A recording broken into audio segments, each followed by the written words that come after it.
Florida is the only state in the United States to have extensive shallow coral reef formations near its coast.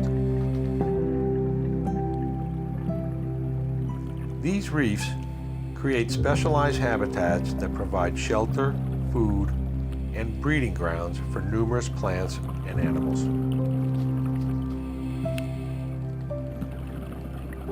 Reef growth is relatively slow, and individual colonies may grow 1/2 to 7 inches a year, depending on the variety.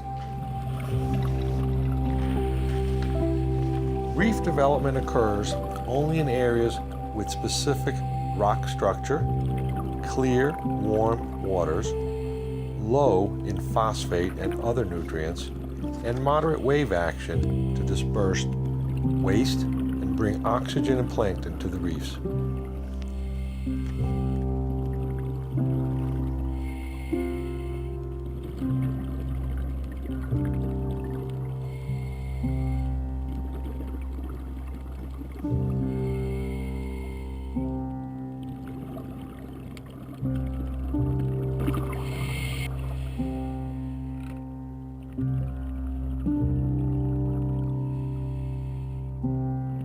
These reefs are under threat from many natural and human factors.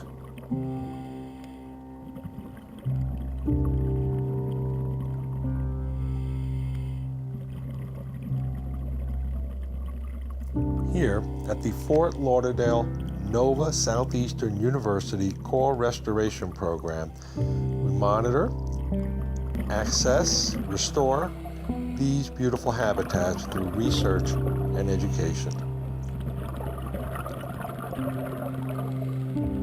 Now, after having had a chance and the opportunity to dive, along with the Nova Southeastern University team, we get a chance to see their land-based nursery.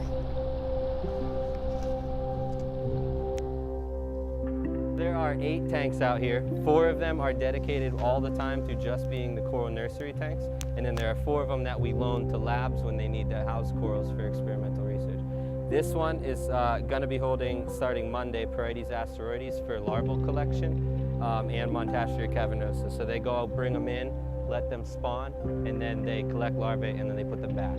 So I don't actually keep sand or anything in here. It's more of a we lower the level, clean it, raise it up, put corals in, and just do that all the time. The ones I uncovered are the 4 coral nursery tanks. This one houses Porites divaricata, and it's going to be the ones that go upstairs in the acclimation tank. These guys over here, Siderastria siderea, one of the, actually the most common coral in Broward County. Pull one out? Sure. I'll see the cameras. It is something that everybody recognizes if they dive. Very difficult to tell apart from its other coral in the genus Siderastria radians, but this one you typically will never, ever, ever see the polyps out. They're just so damn small that it's very difficult. It's very susceptible to something called dark spot, which is what that is.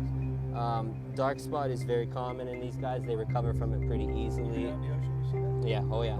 Actually in the ocean, most of what you see are not even gonna be this color. They're gonna be so light because they've been buried in sediment. They grow in just strange places. So you'll see them out on the first reef buried 3/4 of the way in sediment, and they'll just stay alive. Montastria cavernosa. It is the great star coral. Big polyps, it can eat small shrimp. It actually feeds, polyps normally we probably made it mad by taking the cover off. Polyps are normally extended all the time. This guy is Colpophilia natans, and it actually has started from a larvae. This settled out in our tank, and it was on one of these strange tiles here, and I got it off and put it here, and it's starting to encrust it. But that was from larvae. There's a couple little pieces that I snapped off to try to start growing, and they seem to actually be growing really well. This one is also one that settled from larvae. Diploria clivosa, it's a brain coral, and that is probably about 3-4 years of growth.